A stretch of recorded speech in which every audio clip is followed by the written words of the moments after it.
The airport air was bitingly cold, but Brandon's lips felt like a warm promise as he pressed them against my forehead. It was 3 o'clock in the morning, the hour of secrets and departures. He looked me in the eye, adjusted his suit jacket, and told me he loved me. He was heading to London for a 10-day business merger, the big one, the one that was supposed to finally stabilize our lives. I watched him walk through the security gate, waving until he disappeared into the crowd of early morning travelers. I felt a swell of pride. I'd worked double shifts at the clinic and co-signed a $12,000 business loan just to make this trip happen. I was his silent partner, his investor, his rock. I walked back to my car, the heater humming as I pulled out of the terminal. Then, my phone vibrated in the cup holder. A notification from our joint banking app. My heart didn't race. It went still. A full withdrawal from the loan account I'd just funded. Location: the Scarlet Spade Casino, 20 minutes from the airport. In the opposite direction of his gate. Brandon hadn't boarded a flight to London. He'd just cashed out my future at a craps table. Drop a comment and let me know where you're listening from and what time it is for you right now. I'd love to know who's part of our community. I didn't stay to watch the casino lights flicker in the rearview mirror. I didn't call Brandon to scream. In my world, a $12,000 betrayal is not a conversation. It is a vital sign flatlining. I drove straight back to our basement apartment, my mind clicking through every joint password we shared. By the time I pulled into the driveway, I had already initiated a lost or stolen freeze on every piece of plastic in his wallet. If he wanted to gamble with my life savings, he was going to have to do it with the physical cash in his palm. I was sitting in the dark at the kitchen table, watching the frozen status icons glow on my laptop, when the phone rang. It wasn't Brandon. It was a local area code. An officer with a voice like sandpaper told me there had been an incident at the Grand Meridian Hotel, a luxury spot 5 minutes from the casino. He asked if I could come down to identify a body. I didn't ask how he died. I didn't ask if he was alone. I simply grabbed my coat and focused on the road. When I arrived at the morgue, the air was thick with the smell of clinical sterility and something much worse. My parents' voices. Jennifer and Michael were already there, huddled in the hallway. My mother's face was a mask of jagged grief, but she wasn't looking for me. She was clutching a small, designer handbag, Brianna's handbag. "Where is she?" my mother wailed, not even acknowledging my presence as I walked up. "The police said they found her in the suite. They said she isn't breathing." The detective led us into the viewing room. He pulled back the sheet on the first gurney. Brandon. He looked peaceful, his skin the color of a spent candle. The cause was a lethal mix of high-end narcotics and a pre-existing heart condition he'd never told me about. But the detective didn't stop there. He moved to the second gurney. When the sheet moved, my breath hitched, but not with sorrow.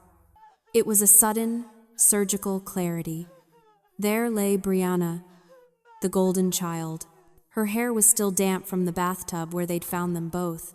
The business merger was a weekend tryst. The merger was my husband and my sister, using my $12,000 to fund their final, fatal escape. My mother collapsed against the wall, sobbing Brianna's name over and over. My father stood there, his eyes darting to me with a look that wasn't sympathy, it was calculation. "Alyssa," he whispered, his voice devoid of comfort. "We need to talk about the expenses, the insurance. Brianna didn't have a policy, you know, but Brandon had you." I looked at my sister's pale face, then at my husband's. I felt a cold, sharp blade of ice settle in my chest. Tears felt like a waste of hydration. I pulled out my phone, opened the banking app, and hit the final confirm button to lock the last remaining credit line. "The insurance won't be a problem, Dad," I said, my voice as flat as a dial tone. "Because, as of 5 minutes ago, I'm the only one left on the account, and I'm not spending a single cent on a trader." I stood in the hospital hallway, my father's words echoing like a debt collection notice. He wasn't looking at me as a grieving widow. He was looking at me as a liquid asset. This was the scapegoat tax, the invisible premium I had been paying my entire life just to be allowed a seat at the family table.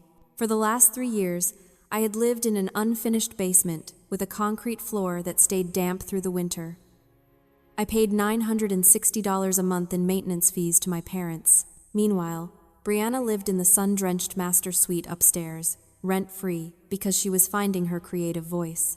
Whenever I questioned the math, my mother would remind me that I was the stable one, the one with the clinical career, and that family takes care of its own.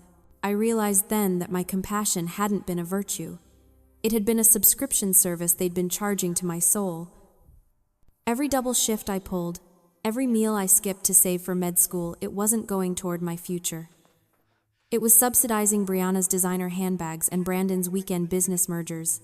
This is a classic case of what psychologists call the human ATM dynamic. In toxic family systems, the most capable child is often groomed to be the financial and emotional provider, while the golden child is allowed to remain perpetually dependent. The scapegoat is kept in a state of learned indebtedness, made to feel that no matter how much they give, they still owe the family for their support. My parents hadn't raised a daughter. They had raised a hedge fund. I looked at Michael, his eyes still waiting for me to pull out a checkbook for Brianna's funeral.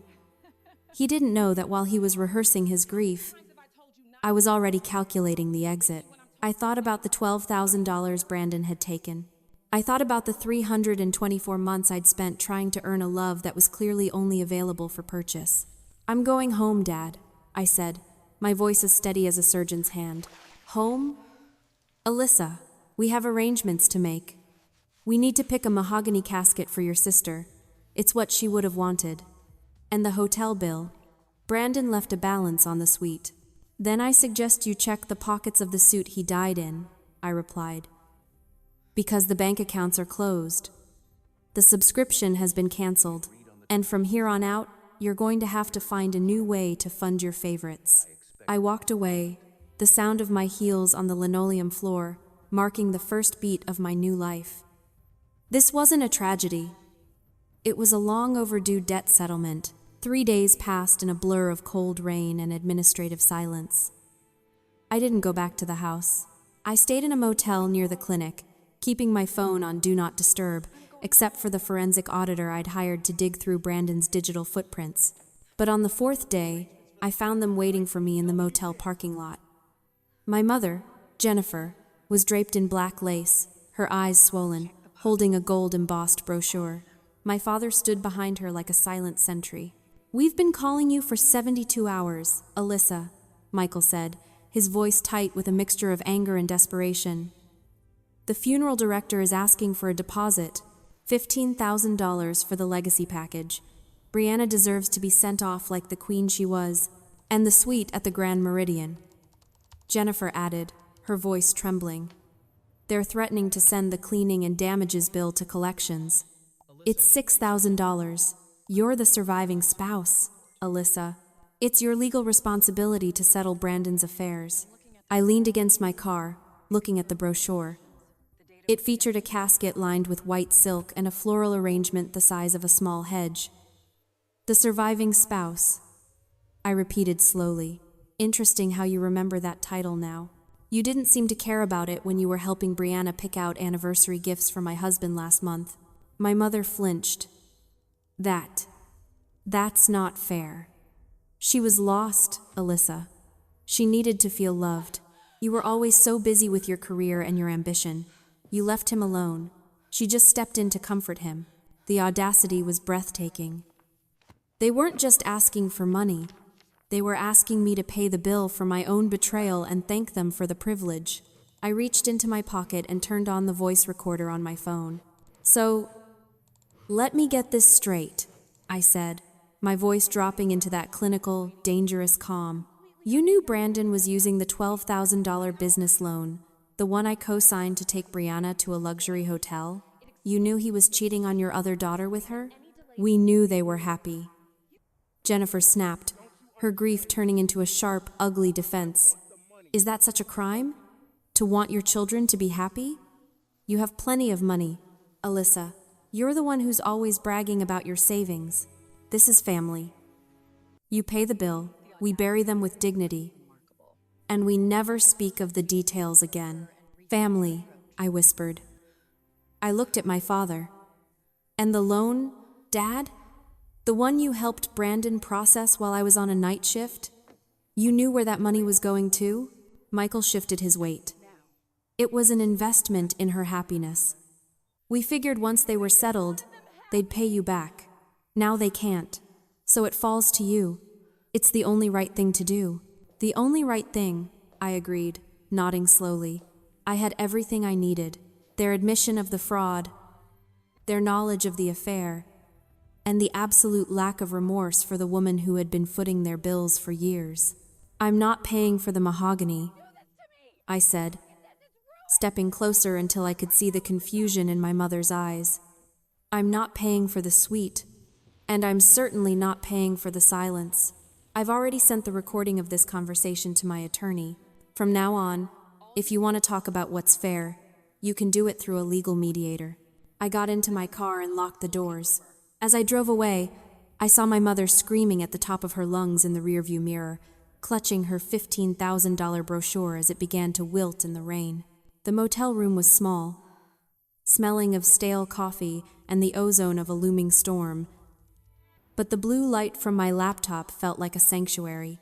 For the last 48 hours, I hadn't been a grieving widow. I had been a hunter. My forensic auditor, a man named Elias who spoke in the cold, hard language of spreadsheets, had finally cracked the encryption on Brandon's private cloud storage. Alyssa, Elias's voice crackled over the speakerphone. I've found the kill shot. You were right about the $12,000 loan, but that's just the tip of the iceberg. Your husband wasn't just a gambler. He was a thief, and he had accomplices. He sent over a batch of PDF files. I opened the first one. It was the loan application Brandon had submitted while I was working a 48-hour weekend rotation at the clinic. My signature was there, clear and elegant at the bottom of the page, but I hadn't signed it. I had been in the operating room 300 miles away when this document was time-stamped. I zoomed in. The witness signature below mine wasn't a bank official. It was Michael, my father. He hadn't just watched Brandon steal my credit. He had notarized the theft. There's more, Elias continued, his voice dropping an octave. I tracked the wire transfers from your late grandmother's estate. You were supposed to receive a $50,000 distribution for your medical school tuition last quarter, right? I never got it, I whispered, my hand cramping around the mouse. My mother told me the estate was still in probate because of tax issues. The estate wasn't in probate, Alyssa. The money was released 6 months ago. It was diverted into a shell account registered to Brianna Creative Media. Your mother, Jennifer, had power of attorney over the estate. She signed the transfer.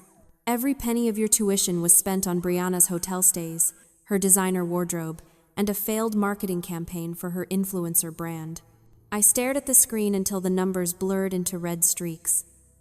My medical school fund, my future. It wasn't just a betrayal of the heart, it was a systematic dismantling of my life's work. They had groomed me to be the stable one so they could harvest my stability like a crop. They didn't want me to be a doctor. They wanted me to be a permanent, interest-free loan. I didn't feel the urge to cry. Emotion is just corrupt data in a high-stakes audit. I deleted it. I felt a strange sense of liberation. When you realize the people who were supposed to protect you are actually the ones picking your pockets, you no longer owe them the burden of loyalty. Elias, I said, my voice as sharp as a scalpel. Can you verify the current equity in my parents' house?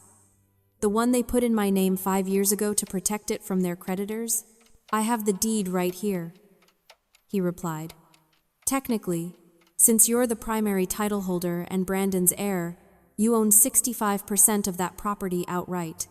They're just residents. Good, I said, a slow, predatory smile touching my lips. Start the paperwork for an emergency partition sale, and call the police precinct in my parents' district. Tell them I'd like to report a case of aggravated identity theft and estate fraud. I closed my laptop. This wasn't revenge. This was a repossession. The day of the funeral was gray and heavy, the kind of afternoon where the sky seems to press down on your shoulders. I didn't wear black. I wore a tailored navy suit and carried a leather briefcase that contained the death warrant for my parents' comfort. While the rest of the town was gathered at the cemetery to mourn the tragic loss of the golden daughter and the devoted husband, I stood on the sidewalk of the house I'd spent 5 years paying for. Beside me stood 2 men in windbreakers with the word sheriff stenciled on the back and a representative from the development firm I'd signed with 3 hours prior. When the black town car pulled into the driveway, Jennifer and Michael stepped out, looking drained and fragile. Their eyes widened when they saw the moving truck idling at the curb. "Alyssa? What is this?"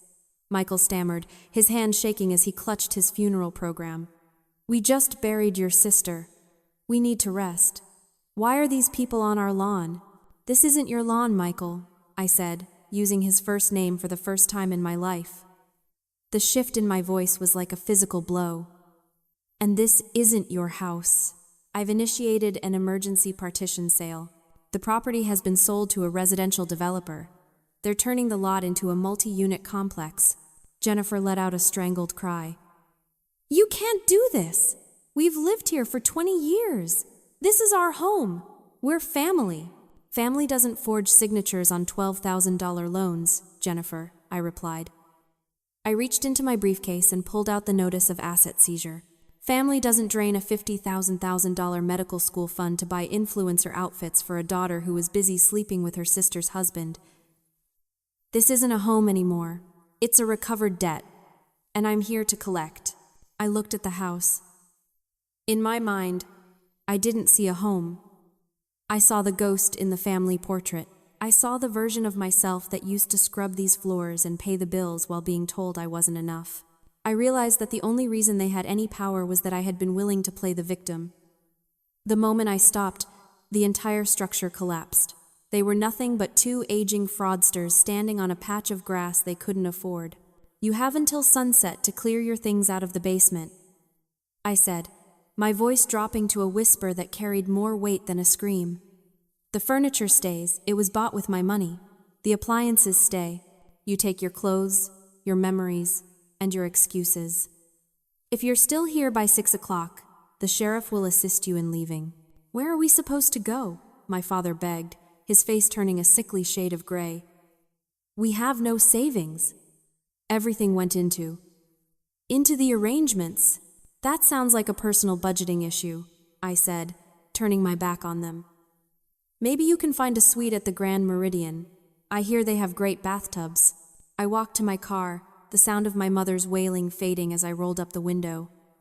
This was the power flip. The invisible scapegoat had finally become the judge. The move into my new apartment didn't feel like a beginning. It felt like a recovery. It was a small, 1-bedroom space on the 4th floor of a pre-war building, far enough from the suburbs that the air smelled of rain and asphalt rather than cut grass and hypocrisy. There was no basement. There was no scapegoat tax. I spent the evening of the first night in total silence. I sat on a moving box, eating a sandwich, and watched the digital balance of my bank account. The $50,000 from the estate settlement had cleared. It sat there, a clean, cold number that represented every night shift, every skipped meal, and every forged signature finally reclaimed. It was enough for med school.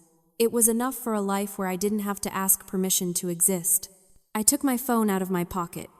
It had been buzzing intermittently with restricted calls my father. No doubt, calling from a payphone or a friend's house. Looking for a way back into the vault, I didn't feel the old tug of guilt. I didn't feel the need to explain myself. Explanation is for people who care. Silence is for people who have moved on. I selected the contacts for Mom, Dad, and Brandon. This is what I've learned. Blood makes you related, but loyalty makes you family. When the people who share your DNA decide to treat your life like a resource to be mined, you aren't abandoning them. You are simply closing a bankrupt business. In the philosophy of survival, letting go of a toxic bloodline isn't a loss, it's an evolution. I looked at the clock. It was 3 o'clock. Exactly 1 week ago, I had been standing at an airport gate, kissing a lie goodbye. Now, the 3 o'clock hour didn't feel heavy with secrets. It felt light. It felt empty. It felt like mine.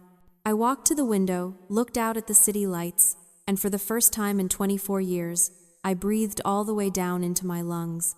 If you've ever had to choose between your peace and your family, share your story below. You aren't alone. Sometimes the only way to save yourself is to burn the bridge and let the fire light your way forward. Like and subscribe for more stories of justice served.